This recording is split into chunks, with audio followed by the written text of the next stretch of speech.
Hello friends, आज आम जानिबा Saira D capsule विषय यार उपकारिता कौन एवं यह किपरि व्यवहार करा जिबा उचित।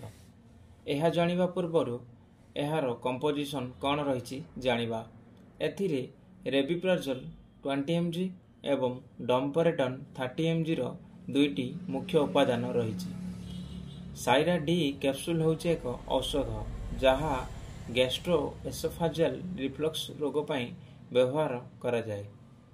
गैस्ट्रोएसोफेजियल रिफ्लक्स डिजीज होचे एक अवस्था जेउथिरे पेटरे एसिडिटी रो मात्रा बढ़ी जाए, जहा फल रे पेटरे जंत्रणा हेबा, पेट पोड़ीबा, पेट गैस हेबा एवं छाती जलापड़ा मध्य हेबा, ता सहित निश्वास नेबारे असुविधा हेबा, एही भली किछि समस्या देखा देई थाए।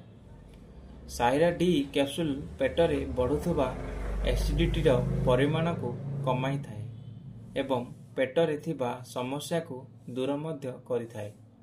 सही परी पेप्टिक अल्सर नामक एक रोग मध्य होई थाए, जहा फल रे बांती भली लागिबा, भोक कमी जिबा, कन्स्टिपेशन हेबा, एही भली लक्षण देखा देई थाए।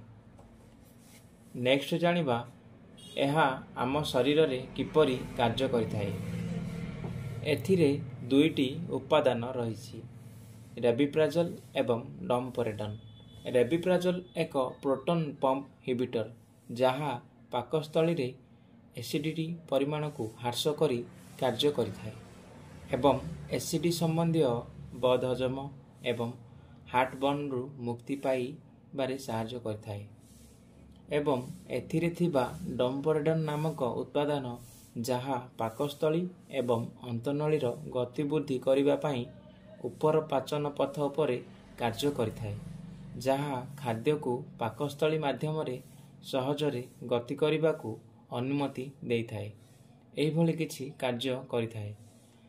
एही साइरा डी कैप्सूल भली मार्केट रे बहुत ब्रांड रो गैस्ट्रिक कैप्सूल रही, जेपरि कि रेजो डी, रेबलेट डी, भेलोज डी, एहीपरि किछि। नेक्स्ट जानिबा एही साइरा डी कैप्सूल टी किपरि व्यवहार करा जिबा उचित।